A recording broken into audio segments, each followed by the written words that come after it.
ഒന്നും അതൊന്നും സാധിക്കില്ല. ആ അവസ്ഥയാണ് ബ്ലാക്ക് ഔട്ട്.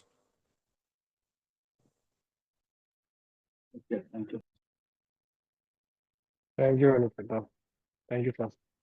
അടുത്തായിട്ട് ഇനി ആർക്കെങ്കിലും ഡൗട്ട് ചോദിക്കാനുണ്ടെങ്കിൽ ഈ അവസരം നമുക്ക് ഉപയോഗപ്പെടുത്താം. ദയവായിട്ട് മുമ്പോട്ട് വന്ന് ചോദിക്കാം.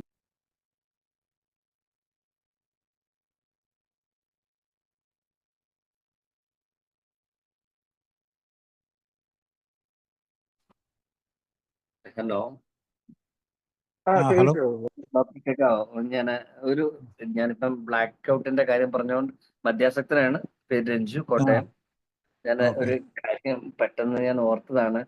ഞാനിപ്പോ ഏതായാലും മദ്യപിക്കത്തില്ല, നന്നായിട്ട് ഇവിടെ പോകുന്നുണ്ട്. പക്ഷെ എന്റെ പഴയകാല ഒരു മദ്യപാനവുമായിട്ട് ബന്ധപ്പെട്ട് ഞാൻ എൻ്റെ 2 സുഹൃത്തുക്കളുമായിട്ട് കുടിച്ച് കോതമംഗലത്ത് വെച്ച് കുടിച്ച് രാത്രിയിൽ ഏകദേശം ഒരു 11 മണി 11:30 ആയപ്പോഴേക്കിനും കുടിച്ചിട്ട് പിന്നെ ബാക്കി കാറിനകത്ത് അവരെ കൊണ്ടുപോയി ഇറക്കി വിട്ട് എന്റെ വീട്ടിലേക്ക് പോയതാണ്. തൊടുപുഴയ്ക്കാണ് ഞാൻ പോയത്. അവിടുന്ന് ഒരു 24 കിലോമീറ്ററേ ഉള്ളൂ. 11:30 12 ആയപ്പോ ഇറങ്ങി ഞാൻ പിറ്റേ ദിവസം രാവിലെ ഞാൻ 7 മണി 7:30 ആയപ്പോഴാണ് വീട്ടിൽ വരുന്നത്. എങ്ങനെ വന്നു, എങ്ങനെ പോയി, എതുവഴി പോയി ഒന്നും അറിയാം. കാറിനകത്ത് ഡീസൽ ഉള്ളത് കൊണ്ട് മാത്രം വീട്ടിലെത്തിയെന്ന് പറയാം. കാറ് എങ്ങനെയൊക്കെയോ എന്തോ അത് ഞാനൊന്ന് ജസ്റ്റ് ഓർത്തപ്പോ ഞാനൊന്ന് പറഞ്ഞതേ ഉള്ളൂ. അത്രമാത്രം മദ്യാസക്തനായിരുന്നു എന്നുള്ള ഒരു ഓർമ്മപ്പെടുത്തലും കൂടിയായിരുന്നു സാർ ഇപ്പൊ പറഞ്ഞത്. കറക്റ്റ്. അപ്പൊ ഇങ്ങനെയൊക്കെ ഒരാൾ കറങ്ങി നടക്കുമ്പോൾ ചിലപ്പോൾ പോലീസ് ഉണ്ടെങ്കിൽ പോലീസ് ഈ വാഹനത്തെ പിന്തുടരും ചിലപ്പോ. സാറേ, അതാണ് ഏറ്റവും വലിയ ഭാഗ്യം. അപകടം ഉണ്ടായില്ല, ആർക്കേറ്റ് പോയി ഇടിച്ച് അല്ലെങ്കിൽ മരണപ്പെട്ടു പോകണ്ടല്ല. എനിക്ക് ബോധമില്ലാത്ത അവസ്ഥയിലായിരിക്കും, പോലീസ് പിടിച്ചില്ല. എന്തൊക്കെയോ വീട്ടുകാരുടെ പ്രാർത്ഥന കൊണ്ട് എത്തിയെന്ന് പറയാം, അത്രേ ഉള്ളൂ. ആ കാറിലൊക്കെ ഫുള്ള് സ്ക്രാച്ചുകളായിരുന്നു സൈഡ് മുഴുവൻ. ഏതാണ്ട് കാട്ടിക്കൂടെയൊക്കെയാണ് പോയത്, കോതമംഗലം കാട്ടിക്കൂടെയൊക്കെ പോയി. ഏതായാലും എത്തിയെന്നുള്ളതാണ്. ഇതൊരു അവസ്ഥയാണ്, ഒരു ബോധവും ഇല്ലാത്ത അവസ്ഥ. ഒന്ന് ഓർത്തപ്പോ ഒന്ന് പറഞ്ഞതേ ഉള്ളൂ സാർ. ഓക്കെ. ശരിയാണ്. ശരിയായ ഒരു ബ്ലാക്ക് ഔട്ട് ഭയങ്കര ഭീകരമായിട്ടുള്ള അവസ്ഥയാണ്. പലപ്പോഴും അത് ആക്സിഡന്റ് ഒക്കെ ആകാം. എതിരെ വരുന്ന ആൾക്ക് മനസ്സിലാവില്ലല്ലോ ഇയാൾ ഇങ്ങനെയാണെന്ന്.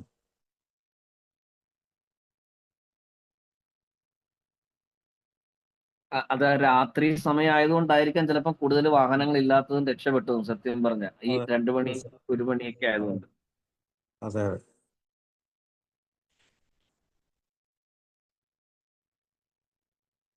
Okay, thank you doctor. Okay, thank you കേട്ടോ. Thank you doctor. ഇനി ആർക്കെങ്കിലും സാഹചര്യം ഉണ്ടെങ്കിൽ ചോദ്യങ്ങൾ ചോദിക്കാം. ആർക്കെങ്കിലും സാഹചര്യം ഉണ്ടെങ്കിൽ മുമ്പോട്ട് വന്ന് ചോദ്യങ്ങൾ ചോദിക്കണേ. ഞാനൊരു ചോദ്യം ചോദിക്കാം സാറേ. ഓക്കെ. എൻ്റെ ഒരു ഷിപ്പ് ഞാൻ ഒരാൾക്ക് വിളിക്കാണ്. അതായത് നമ്മൾ സാർ കുടിച്ചു കഴിയുമ്പോഴാണ് പലപ്പോഴും ഈ ദേഷ്യം, അതായത് കുടിച്ചു കഴിയുമ്പോൾ നമുക്ക് വൈരാഗ്യമുള്ളവരോട്, ദേഷ്യമുള്ളവരോട് പെട്ടെന്ന് നമുക്കത് ഓർമ്മ വരും, അവരെ വിളിക്കുകയൊക്കെ ചെയ്ത് അല്ലെങ്കിൽ തെറിയൊക്കെ പറയുകയൊക്കെ ചെയ്യും. എന്നാൽ സാധാരണ മറ്റിൽ നടക്കുമ്പോൾ അങ്ങനെ വരുന്നില്ല. അതിനെന്താ കാരണം സാർ ചിന്തിച്ചിട്ടുണ്ട്? അത് നമ്മുടെ ഓൾട്ടേഡ് ബിഹേവിയർ എന്ന് പറയാം. നമ്മള് എന്താ പറ്റുക വെച്ചാല് നമുക്ക് ബോധമണ്ഡലത്തില് നമുക്ക് ഇന്നതൊക്കെ സംഗതികൾ മോശമാണ്, ഇന്നതൊന്നും പറയാൻ പാടില്ല എന്നുള്ളത് നമ്മൾ നോർമലായിട്ടുള്ള ഒരവസ്ഥയിൽ നമുക്കൊരാളെ പറ്റി മോശപ്പെട്ട വാക്കുകൾ നമ്മൾ പറയുന്നില്ല, പരസ്യമായിട്ട് അവഹേളിക്കുന്നില്ല.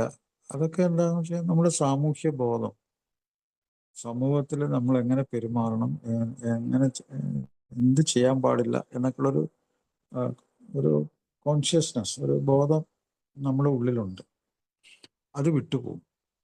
അത് മദ്യത്തിൻ്റെ ഇത് കെട്ട് മദ്യം കൂടുതൽ അളവിൽ ചെല്ലുന്തോറും ഈ ഒരു കൺട്രോള് നമ്മുടെ ഉള്ളിൽ നിന്ന് പോകും. അപ്പം നമ്മൾ എന്തും വിളിച്ചു പറയാം. ഒരു സ്വാതന്ത്ര്യം കിട്ടിയ ഒരാളെ പോലെ നമ്മൾ എന്തും വിളിച്ചു പറയും ചിലപ്പോൾ. അത് ഞാനിപ്പോഴും ഓർക്കുന്നുണ്ട്. നമ്മളെ ഒരു ഡോക്ടർ, അയാൾ ആശുപത്രിയിലെ സൂപ്രണ്ടാണ്.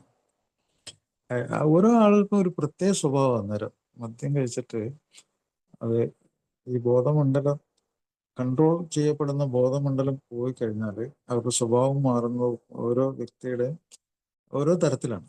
അപ്പോൾ ഇയാളെ എങ്ങനെയാന്ന് വെച്ചാൽ എന്തെങ്കിലും ഒരു ഫങ്ഷൻ ഉണ്ടെങ്കിൽ ഈ ഡോക്ടർമാർ പ്രത്യേകിച്ച് അവരുടെ പരിപാടിക്ക് എല്ലാം മദ്യം എവിടെയെങ്കിലും ഒളിച്ചു വെച്ചിരിക്കും. പരിപാടി കഴിഞ്ഞ് മീറ്റിംഗ് ഒക്കെ കഴിഞ്ഞ് അവരത് പുറത്തെടുക്കും. ഇതെല്ലായിടത്തും അങ്ങനെയൊക്കെ തന്നെ.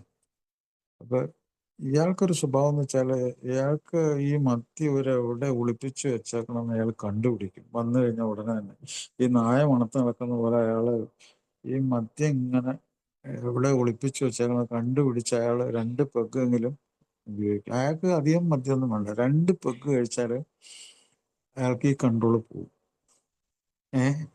എന്ത് പറയണം എന്ത് പറയാതിരിക്കണം എന്നുള്ള ഈ കൺട്രോൾ പോകും. അയാൾക്ക് അപ്പോൾ ഏറ്റവും കൂടുതൽ തോന്നുന്നത് ഈ അവിടെ സ്ത്രീകൾ ആരെങ്കിലും ഉണ്ടെങ്കിൽ അവരെ അസഭ്യം പറയുക, ഭയങ്കര തെറി പറയുകയാണ്. അസഭ്യം പറയും, കേട്ടാൽ അറയ്ക്കുന്ന അസഭ്യം പറയും. അയാൾ ഡോക്ടറൊക്കെയാണ്, സൂപ്രണ്ടൊക്കെയാണ്. അപ്പോൾ ഇയാൾ അവിടെ ഉണ്ടെന്ന് അറിഞ്ഞ സ്ത്രീകൾ ആരും ആ മീറ്റിങ്ങിലേക്ക് വരാറില്ല.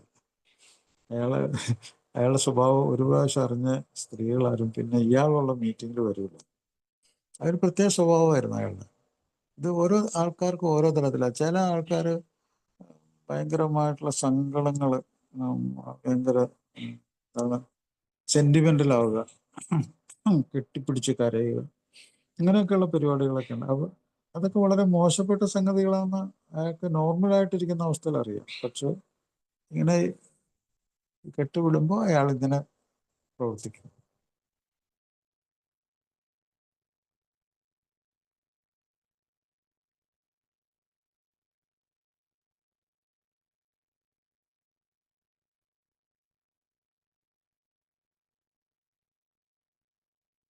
ഹലോ.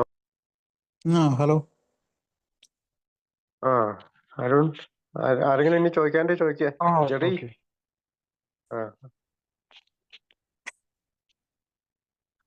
അരുൺ, മംഗലാപുരം ചോദിക്കാനൊന്നുമില്ലേ? Good evening doctor. എൻ്റെ പേര് അരുൺ എന്നാണ്. ഒരു അമിത മദ്യപാന രോഗിയാണ്. ആൽക്കഹോൾ അനോണിമസ് ഫെലോഷിപ്പിന്റെ സഹായത്താലും ദൈവസഹായത്താലും അന്നത്തെ ദിവസം മദ്യപിച്ചിട്ടില്ല. 1 വർഷവും 8 മാസമായി. എനിക്ക് സാറിന്റെ ക്ലാസ്, ഡോക്ടേഴ്സ് ഒപ്പീനിയൻ ഞാൻ സ്ഥിരമായിട്ട് കേൾക്കുന്ന ഒരാളാണ്. എനിക്ക് ഒരുപാട് നന്ദിയുണ്ട് സാറിനോടും ഈ ഫെലോഷിപ്പിനോടും. എന്റെ കൈവിട്ടു പോയ ഒരു ജീവിതത്തിന് ശരിക്കും ഞാൻ വളരെയധികം സ്ട്രഗിൾ ചെയ്തു. മദ്യപാനം നിർത്തണം എന്ന് വളരെയധികം ആഗ്രഹം ഉണ്ടായിട്ടും നടക്കുന്നില്ല. എങ്ങനെ നിർത്തണം എന്നറിയില്ല. കൂടിപ്പോയ 1-2 ദിവസമൊക്കെ നിർത്താൻ പറ്റും. പിന്നെ വീണ്ടും പൂർവാധികം ശക്തിയോട് കൂടി കള്ളു കുടിക്കുന്നു. ഈ ബ്ലാക്ക് ഔട്ട്സ് എന്നൊക്കെ പറഞ്ഞ ആ ഒരു ഫിനോമിന ഞാൻ എല്ലാ ദിവസവും അനുഭവിക്കുന്നതാണ്. തലേദിവസം നടന്നിട്ടുള്ള കാര്യം എന്താണെന്ന് ഓർമ്മയില്ല. ജോലിക്ക് പോകാൻ പറ്റുന്നില്ല. ഒരുപാട് ലോണുകൾ കടം വാങ്ങിച്ചിട്ട് കൊടുക്കാൻ പറ്റുന്നില്ല. അങ്ങനത്തെ ഒരു സിറ്റുവേഷനിൽ നിന്ന് ജീവിതത്തിലേക്ക് ഒരു ഗ്രിപ്പ് കിട്ടിയ ഒരു സന്തോഷത്തിലാണ് ഞാനിപ്പോ. അപ്പോ സാറിനോട് നന്ദി പറയാണ്. ഇത്ര ലളിതമായിട്ട് ഞങ്ങളോട് ഈ ശാസ്ത്രീയ വശങ്ങൾ, ഈ മദ്യപാനം എങ്ങനെയാണ് നടക്കുന്നത്, എന്തുകൊണ്ടാണ് അഡിക്ഷൻ ആവുന്നത് എന്നുള്ള കാര്യങ്ങൾ പറഞ്ഞു തരുന്നതില് ഒരുപാട് നന്ദി സാർ. ഇതൊന്ന് ജസ്റ്റ് ഒന്ന് പറയണമെന്നാണ്. Thank you. സാർ. തീർച്ചയായിട്ടും നമ്മളെ അറിവാണ്. നമ്മുടെ അറിവും ആ അറിവിന് നമ്മൾ എത്ര ഗൗരവം കൊടുക്കുന്നു, എത്ര പ്രായോഗികമാക്കുന്നു, അതനുസരിച്ചാണ് വാസ്തവത്തിൽ ഈ ആൽക്കഹോളിസം അല്ലെങ്കിൽ മറ്റ് ലഹരി രോഗങ്ങളൊക്കെ തന്നെ അതിൽ നിന്ന് നമ്മൾ രക്ഷപ്പെടാൻ അറിവാണ് നമ്മുടെ ഏറ്റവും വലിയ ആയുധം. അല്ല, ഇന്നത്തെ നമ്മുടെ ജീവിതത്തിൽ അറിവിന്റെ പങ്ക് ആരോടും പറഞ്ഞ് ബോധ്യപ്പെടുത്തേണ്ട ആവശ്യമില്ല. അത് പ്രത്യേകിച്ച് രോഗത്തിന്റെ കാര്യമാണെങ്കിലും മറ്റ് ഏത് ടെക്നിക്കലായിട്ടുള്ള കാര്യത്തിലാണെങ്കിലും അറിവില്ലെങ്കിൽ നമ്മുടെ ജീവിതം കൊളാകും. അറിവ് കൊണ്ടാണ് നമ്മൾ ജീവിക്കേണ്ടത്. അപ്പോൾ പക്ഷെ ഈ അറിവ് നേടാനായിട്ട്, മദ്യാസക്ത രോഗത്തിലെ ഈ അറിവ് നേടാനായിട്ട് അതിന് കുറച്ച് അയാൾ ഒരു ഇനീഷ്യൽ സ്റ്റേജിൽ ഈ അറിവുണ്ടാക്കുന്ന യന്ത്രം നമ്മുടെ ബ്രെയിൻ തന്നെയാണ്. അപ്പോൾ ആ ബ്രെയിനിന് അത് പാകപ്പെടുത്തണം. ഈ ആൽക്കഹോളിക്സ് അനോണിമസിൽ വന്നിട്ട് പല ആൾക്കാരും വീണ്ടും വീണ്ടും റിലാപ്സായി രക്ഷപ്പെടാതെ പോയി. എത്രയോ ആൾക്കാർ ഇത് ഉപയോഗിക്കപ്പെടാതെ മരിച്ചു പോയിട്ടുണ്ട്. അവർക്ക് വർഷങ്ങളോളം മദ്യപിച്ച് നടന്നിട്ടും ഇങ്ങനെ ഒരു പ്രോഗ്രാമിലെത്തി രക്ഷപ്പെടണമെന്ന് ആഗ്രഹിച്ചിട്ട് അവർക്ക് സാധിക്കാതെ കഴിഞ്ഞു പോയിട്ടുണ്ട്. അതിൻ്റെ കാരണം എന്താണെന്ന് വെച്ച് കഴിഞ്ഞാൽ ഈ ബ്രെയിൻ, നമ്മുടെ ബ്രെയിൻ ആണ് ഉപകരണം. ഈ ഉപകരണത്തിനാണ് കേടുപറ്റിയേക്കുന്നത്. ഇപ്പോൾ ഒരു ഉപകരണം കൊണ്ട് ഒരാൾക്ക് ഒരു കാര്യം മുറിക്കണമെങ്കിൽ ആദ്യം അത് ആ ഉപകരണത്തിന് മൂർച്ച വെപ്പിക്കണം, അല്ലാതെ ശരിയാവില്ല. അപ്പോൾ നമ്മുടെ ബ്രെയിൻ ഡിസീസാണത്, തലച്ചോറിൻ്റെ രോഗമാണത്. അപ്പോൾ ഇതിനെ പറ്റി, തലച്ചോറിനെ പറ്റി പറയുകയാണെങ്കിൽ നമുക്ക് അത് എത്ര പറഞ്ഞാലും മതിയാവില്ല. കാരണം വെച്ചാൽ അത്രമാത്രം വലിയൊരു ഒരു സൂപ്പർ കമ്പ്യൂട്ടറാണ്. നമ്മളിപ്പോൾ ആർട്ടിഫിഷ്യൽ ഇൻ്റലിജൻസ് വരെയൊക്കെ ഇപ്പോൾ എത്തി നിൽക്കുന്നുണ്ട്. ഈ തലച്ചോറിൻ്റെ ഒരു ഭാഗം മാത്രം, അത് ഏതൊക്കെ ഇൻപുട്ട് ഔട്ട്പുട്ട് സെൻട്രൽ പ്രോസസ്സിങ് അങ്ങനെയുള്ള കുറേ കാര്യങ്ങൾ മാത്രം എടുത്തിട്ടുണ്ടാക്കി ഒരു കമ്പ്യൂട്ടർ റാപ്പിഡായിട്ട് ഉണ്ടാക്കാൻ ഓർമ്മ പെട്ടെന്ന് ഉണ്ടാക്കാൻ പറ്റുന്ന കമ്പ്യൂട്ടേഷൻ, അതാണ് ആർട്ടിഫിഷ്യൽ ഇൻ്റലിജൻസ്. അത് ഹ്യൂമൻ ബ്രെയിനിൻ്റെ അത്ര ഒന്നും യാതൊരു ഇതുമില്ല. കാരണം വെച്ചാൽ ഹ്യൂമൻ ബ്രെയിനിൽ ഏറ്റവും പ്രധാനപ്പെട്ട സംഭവം എന്താണെന്ന് വെച്ചാൽ നമ്മുടെ ഇമോഷൻസ്, നമ്മുടെ ഇൻ്റലിജൻസ് കൂടാതെ ഇമോഷൻസ് ഉണ്ട്. നമ്മുടെ സ്നേഹം എന്ന് പറഞ്ഞ് എന്താണ്, അല്ലെങ്കിൽ നമ്മൾ വാല്യൂസ്, നമ്മൾ ഈ സമൂഹ ജീവിതത്തിൽ നമ്മുടെ മൂല്യങ്ങൾ എന്താണ്, നമ്മളൊരാളെ പറ്റി കരുതുന്നുണ്ടെങ്കിൽ ആ കരുതലിൻ്റെ അർത്ഥം എന്താണ്, ഇങ്ങനെയൊക്കെ വളരെ വിലപ്പെട്ട ജീവിതത്തിലെ ചില കാര്യങ്ങളൊക്കെ നമ്മുടെ ബ്രെയിൻ നമുക്ക് ശരിയാക്കി തരുന്നുണ്ട്. ഈ സംഗതിയൊന്നും ഈ ആർട്ടിഫിഷ്യൽ ഇൻ്റലിജൻസിന് നമുക്ക് ശരിയാക്കി തരാൻ പറ്റില്ല.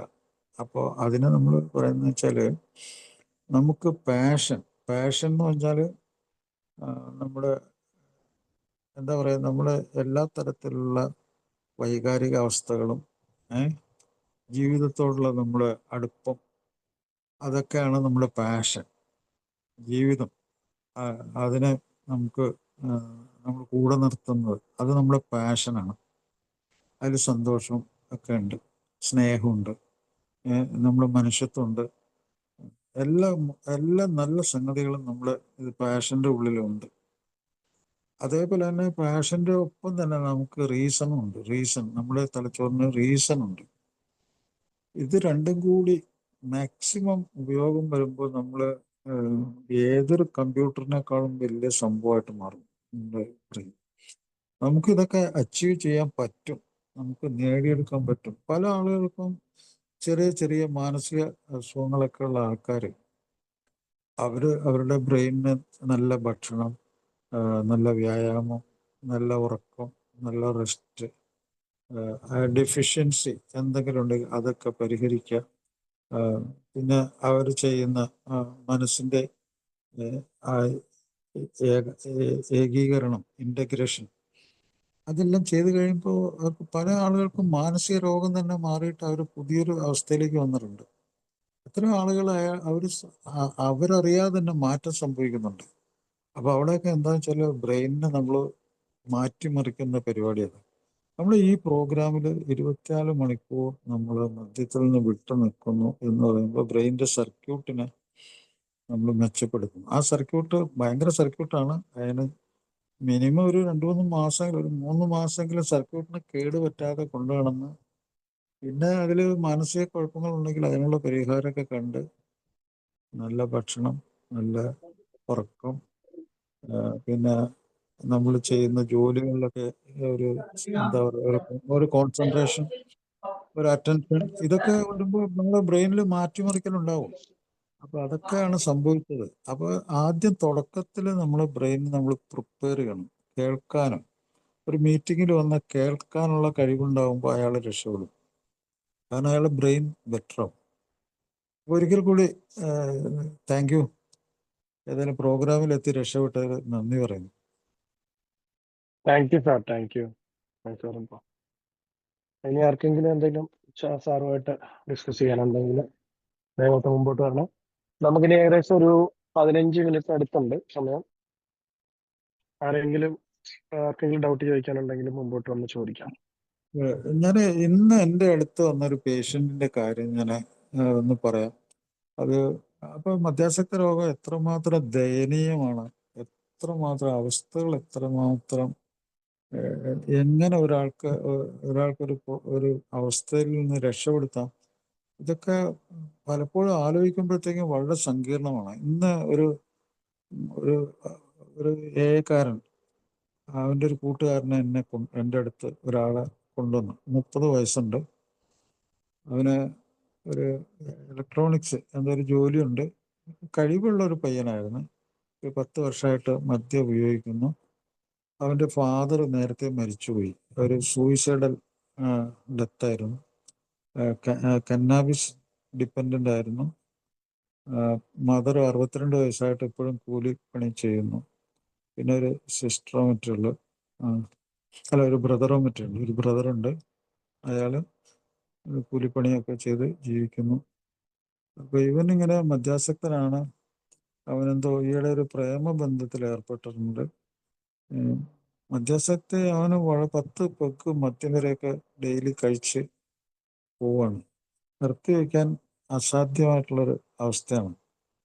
പക്ഷേ അവൻ്റെ അവസ്ഥകളൊക്കെ കേട്ട് എത്ര വർഷമായിട്ട് മദ്യം കഴിക്കുന്നു, എങ്ങനെ ജീവിക്കുന്നു, ജീവിതത്തിൻ്റെ ചുറ്റുപാടുകൾ, അവൻ്റെ ഇപ്പോഴത്തെ അവസ്ഥ, ഇതൊക്കെ മനസ്സിലാക്കിയിട്ട് അപ്പോൾ ഞാൻ അവനോട് പറഞ്ഞു കൊടുത്തത് ഒരു വളരെ ഗൗരവമുള്ള രോഗമാണ്, ശരിക്കും ചികിത്സിക്കണം.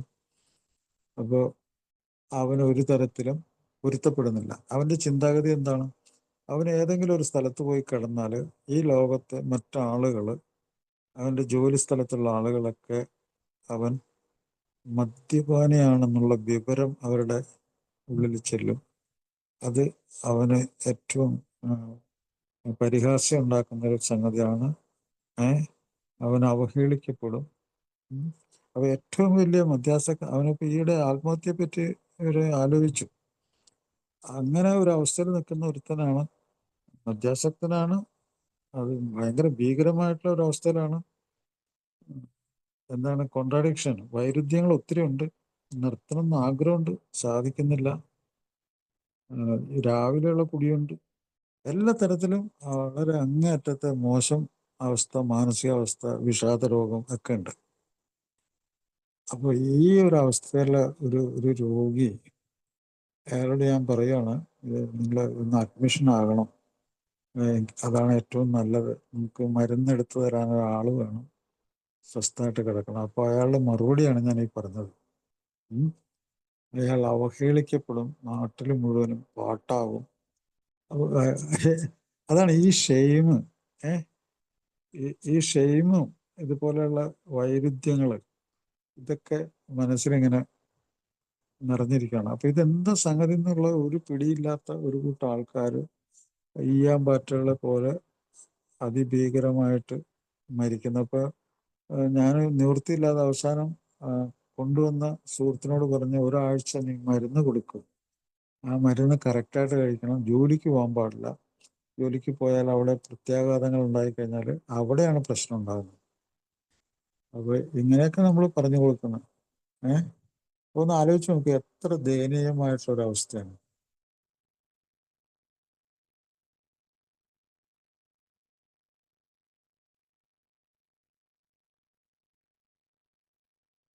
Thank you sir. ആർക്കെങ്കിലും ചോദിക്കാനുണ്ടെങ്കിൽ ചോദിക്കാം.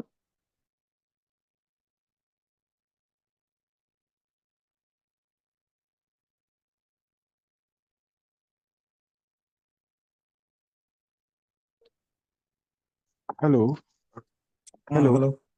സാർ, അരുണാണ്, ഒരു അമിത മദ്യപാന രോഗിയാണ്. Sir, okay. ഞാൻ പറഞ്ഞിരുന്നല്ലോ, ഞാൻ മദ്യത്തിൽ നിന്ന് വിട്ടുനിന്നിട്ട് 1 വർഷവും 8 മാസമായി.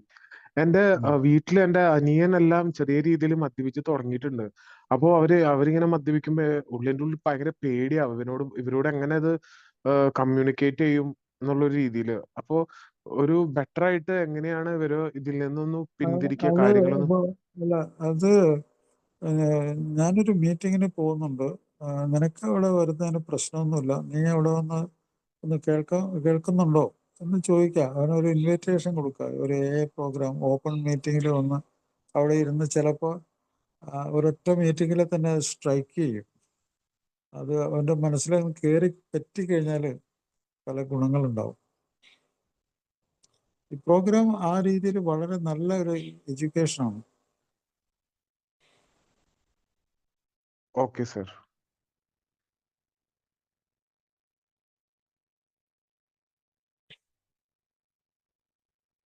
Thank you sir.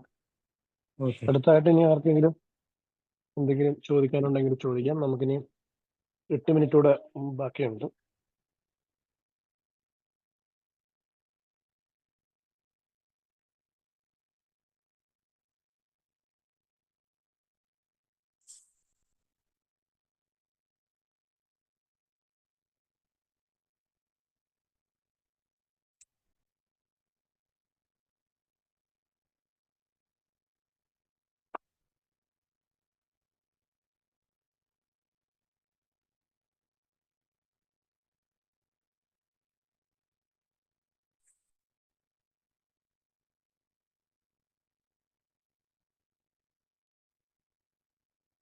ആരും ചോദിക്കല്, ഞാൻ ഓർമ്മ ചോദിക്കാം. അതായത് ഓക്കെ സാറേ, ഓക്കെ പറയും. ഷിബു ഞാൻ ആൽക്കഹോളിക്കാണ്. അതായത് ഈ നമ്മുടെ മീറ്റിങ്ങിലൊക്കെ ഈ കുടി നിർത്തി കഴിയുമ്പോൾ അവർ മീറ്റിങ്ങിന് വരില്ല. എന്നാൽ വല്ലപ്പോഴും എങ്ങാനും ഇപ്പൊ ഒരു 5-6 മാസമൊക്കെ കുടിക്കാതിരുന്നിട്ട് അവർ എന്തോ കുടിച്ചു കഴിഞ്ഞാൽ അപ്പൊ അവര് വിളിക്കും, കോണ്ടാക്ട് ചെയ്യും. ഉം. അങ്ങനെയുള്ള കുറെ ആളുകളുണ്ടല്ലോ സാറേ. ഓക്കെ ഉണ്ട്, അത് ശരിയാണ്. കുടിക്കാതിരിക്കുമ്പോ അവർക്ക് അത് മീറ്റിംഗ് വേണ്ട, അത് ആരുമായിട്ട് അത് കോണ്ടാക്ടും ഉണ്ടാവില്ല. ശരിയാണ്, അത് കറക്റ്റ് തന്നെ. അതിപ്പോ ഞാൻ നേരത്തെ പറഞ്ഞ കഥയിലുണ്ട്. അത് അങ്ങനെയാണ്. ഓരോ ആൾക്കാരും ഇതിനെ പറ്റി ഒരു വൈരുദ്ധ്യം മനസ്സിൽ സൂക്ഷിക്കുന്നുണ്ട്. ഇത് ഇപ്പോൾ നമ്മൾ കേജ് ടെസ്റ്റ് എന്ന് പറഞ്ഞ് ഞാൻ പല പ്രാവശ്യം പറഞ്ഞിട്ടുണ്ട്. ഈ കേജ് ടെസ്റ്റിന്റെ അടിത്തറ എന്താണെന്നറിയോ? ഈ ഒരാളുടെ മനസ്സിൽ ഇങ്ങനെ വൈരുദ്ധ്യങ്ങൾ കൊണ്ട് നടക്കുന്നുണ്ടോ? ഓപ്പൺ മനസ്സല്ലാതെ വൈരുദ്ധ്യങ്ങൾ, തെറ്റായ സംഗതികൾ, അല്ലെങ്കിൽ പരസ്പരം പൊരുത്തപ്പെടാത്ത കാര്യങ്ങളായിട്ടാണ് അയാൾ ജീവിക്കുന്നത്. ആ വൈരുദ്ധ്യം ഇല്ലാതാകുമ്പോഴാണ് ചികിത്സ എളുപ്പമാവുന്നത്. ഒരു ഉദാഹരണം പറയാം. ഞാനിപ്പോൾ ഇതിനു മുമ്പ് പല പ്രാവശ്യം പറഞ്ഞിട്ടുള്ളതാണ്, എങ്കിലും ചില ആൾക്ക് ഉപകാരപ്പെടും. ഇപ്പം മദ്യത്തിൻ്റെ കാര്യത്തിൽ ഒരു ക്വസ്റ്റ്യനെയറുണ്ട്, 4 ചോദ്യങ്ങൾ. അത് ലോകം മുഴുവൻ WHO അംഗീകരിച്ചിട്ടുള്ള ഒരു 4 ചോദ്യങ്ങളാണ്. നമ്മൾ മറ്റു ചോദ്യങ്ങളൊക്കെ 10-11 ചോദ്യങ്ങളുണ്ട്, അതൊക്കെ കുറേ സമയം പിടിക്കും. അതേസമയം ഈ 4 സിമ്പിൾ ക്വസ്റ്റ്യൻസ് ആർക്കും പെട്ടെന്ന് ചോദിക്കാനും പെട്ടെന്ന് ഉത്തരം പറയാൻ പറ്റുന്ന ഈ 4 ചോദ്യങ്ങൾ, അതൊരു മദ്യാസക്ത രോഗിയുടെ ഉള്ളിൽ വൈരുദ്ധ്യം ഉണ്ടെങ്കിൽ, ആ വൈരുദ്ധ്യം ഉണ്ടെങ്കിൽ അയാളുടെ രോഗം വളരെ സീരിയസ് ആണ്. ഒരു ഉദാഹരണം പറയാം. കട്ടിങ് ഷോർട്ട്, മദ്യം നിർത്താൻ ആഗ്രഹമുണ്ടോ? ഒരു ഡോക്ടർ മദ്യാസക്തനോട് ചോദിക്കുകയാണ്. ഇന്ന് വന്നവനോട് ഞാനും ചോദിച്ചു, എനിക്ക് മദ്യം നിർത്താൻ ആഗ്രഹമുണ്ടോ? അവൻ തീർച്ചയായിട്ടും എനിക്ക് നിർത്താൻ ആഗ്രഹമുണ്ട്. എന്താണ് അവൻ്റെ വൈരുദ്ധ്യം? പക്ഷെ നിർത്താൻ ആഗ്രഹമുണ്ടെങ്കിൽ അത് നടപ്പിലാക്കാൻ പറ്റുന്നില്ല. അതാണ് കാര്യം. നിർത്താൻ അവർ ആഗ്രഹമില്ലായിരുന്നിട്ടല്ല, പക്ഷെ അത് ശരീരത്തിൽ ഫിസിയോളജിക്കൽ ഡിപ്പെൻഡൻസ് എന്ന് പറയും. ശരീര പ്രവർത്തനം കൊണ്ട് ശരീരം പ്രവർത്തിച്ച് മദ്യത്തിനെ ഉള്ളിൽ പൊരുത്തപ്പെടുത്തി, ആ മദ്യം ശരീരത്തിൻ്റെ ഉള്ളിൽ ഒരളവിൽ വേണം. ആ അളവിൽ മദ്യം അവിടെ ഉള്ള അവസ്ഥയിൽ മാത്രമേ അത് പ്രവർത്തിക്കുകയുള്ളൂ. അഡാപ്റ്റേഷൻ, അങ്ങനത്തെ ഒരു അവസ്ഥയിൽ എത്തി നിൽക്കുകയാണ് അവൻ. അപ്പോൾ അങ്ങനെ പൊരുത്തപ്പെട്ട് അത് അങ്ങനെ മുന്നോട്ട് പോകണം. അത് ആവശ്യമുണ്ട് അവിടെ ശരീരത്തിന്. അതുകൊണ്ട് എപ്പോഴും അവൻ പോയി കുടിക്കുന്നത്. പക്ഷെ അവൻ്റെ മനസ്സുകൊണ്ട് അത് മോശപ്പെട്ട സംഗതിയാണെന്നും ഇത് നല്ലതല്ല, സമൂഹം നല്ലതല്ല എന്ന് കരുതുമെന്ന് ഞാൻ നേരത്തെ പറഞ്ഞവൻ്റെ കഥ പോലെ അറിയാവന്. അതുകൊണ്ടാണ് അവൻ പറയണത് എനിക്ക് നിർത്താൻ ആഗ്രഹമുണ്ട് എന്ന് പറയുന്നതിൻ്റെ കാരണം അത്. ആഗ്രഹമുണ്ട്, പക്ഷെ നടപ്പിലാകുന്നില്ല. രണ്ടാമത്തെ, പിന്നെ നമ്മൾ മദ്യത്തെ ഞാൻ നേരത്തെ പറഞ്ഞ് ആ ജെലിനിക്കിൻ്റെ കാര്യത്തിലുണ്ട്. അത് ജെലിനിക്ക് പറഞ്ഞു, ഈ മദ്യത്തെക്കുറിച്ച് സംസാരിച്ച് അയാൾ മദ്യപാനിയാണെന്നുള്ള രീതിയിൽ സംസാരിച്ചു കഴിഞ്ഞാൽ അയാൾക്ക് ദേഷ്യം വരും. അത് ഒരു വൈരുദ്ധ്യമല്ലേ? അയാൾ ഏറ്റവും കൂടുതൽ കുടിക്കുകയും ഏറ്റവും കൂടുതൽ കൊണ്ടു നടക്കുകയും ചെയ്യുന്ന സാധനമാണ്. അതിനെപ്പറ്റിയാണ് സംസാരിക്കുന്നത്. അപ്പോൾ അയാൾ മോശപ്പെട്ട സംഗതിയാണെന്ന് അറിയാം. അതുകൊണ്ടാണ് അയാൾക്ക് ദേഷ്യം. മൂന്നാമത്തെ കാര്യം, അപ്പോൾ ആങ്കർ ഉണ്ടോ ഇല്ലെന്നുള്ളത്, കുറ്റബോധമുണ്ടോ? ഇയാളിങ്ങനെയൊക്കെ കാണിച്ചിട്ട് പൈസ നഷ്ടപ്പെടുന്നുണ്ട്, വീട്ടിൽ പ്രശ്നങ്ങളുണ്ട്, ജോലി സ്ഥലത്ത് പ്രശ്നമുണ്ട്, ഇത് വേണ്ട. അയാൾക്ക് അതിനെപ്പറ്റി ദുഃഖമുണ്ട്, കുറ്റബോധമുണ്ട് അങ്ങനെയൊക്കെ നടക്കുന്നതിൽ. ആ കുറ്റബോധം ഉണ്ടെങ്കിൽ അയാൾക്ക് അങ്ങനെ നടക്കാവോ? പാടില്ല. അപ്പോൾ അവിടെയും വൈരുദ്ധ്യമുണ്ട്. നാലാമത്തെ സംഗതി, നമ്മൾ രാവിലെ എഴുന്നേറ്റ് നമ്മൾ പ്രഭാത കൃത്യങ്ങളൊക്കെ ചെയ്ത് കഴിഞ്ഞ് നമ്മൾ എത്രയും പെട്ടെന്ന് ജോലിക്ക് പോകാനാണ് നമ്മൾ ആഗ്രഹിക്കുന്നത്. അപ്പോൾ ആ സമയത്ത് നമ്മൾ ശരീരത്തിൽ മദ്യം പാടില്ല. എവിടെ ചെന്നാലും ആരും മനസ്സിലാക്കും, ആ ജോലി ചിലപ്പോൾ നഷ്ടപ്പെട്ടു പോകും. അപ്പോൾ അതുകൊണ്ട് ആരും രാവിലെ മദ്യം കഴിക്കാൻ താല്പര്യം ഉണ്ടാവില്ല. അപ്പോൾ അങ്ങനെയുള്ളൊരു സ്ഥലത്ത് ഇയാളുടെ ശരീരം ഇയാൾ അത്രമാത്രം കീഴടക്കി കഴിഞ്ഞാൽ ഇയാൾക്ക് രാവിലെ പോലും കുടിക്കാതിരിക്കാൻ പറ്റാത്ത ഒരു ദയനീയ അവസ്ഥയിലെത്തും. അതാണ് ഐ ഓപ്പണർ എന്ന് പറയും. കണ്ണ് തുറക്കുമ്പോഴേ മദ്യം കിട്ടിയാൽ കുടിക്കുക, ഐ ഓപ്പണർ. അപ്പോൾ 4 അക്ഷരമായി, 4 അവസ്ഥകളായി. എന്താണ്? Cutting short, anchor, gilt, eye opener. അപ്പോൾ അതിൻ്റെ എല്ലാ ആദ്യത്തെ അക്ഷരം എടുത്തു കഴിഞ്ഞാൽ CAGE കേജ് ടെസ്റ്റ് എന്ന് പറയും. ഈ ടെസ്റ്റ് വളരെയധികം അതിന് വാലിഡിറ്റി ഉണ്ട്. ആ ടെസ്റ്റ് പോസിറ്റീവ് ആണെങ്കിൽ 4 പോസിറ്റീവ് ആണെങ്കിൽ ഇപ്പോൾ ഈ നിമിഷം അയാളെ കൊണ്ട് അഡ്മിറ്റ് ചെയ്ത് ചികിത്സിക്കണം. അങ്ങനത്തെ അവസ്ഥയാണ്. പക്ഷെ അയാൾക്ക് പോലും അറിയാൻ പറ്റില്ല അയാളുടെ രോഗം ഡോക്ടർ എങ്ങനെ മനസ്സിലാക്കിയെന്ന്.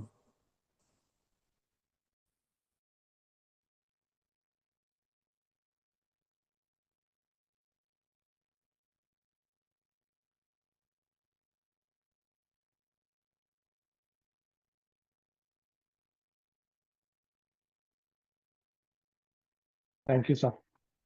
ഓക്കെ. ആർക്കെങ്കിലും ചോദിക്കാനുണ്ടോ? ഇല്ലെങ്കിൽ നമുക്ക്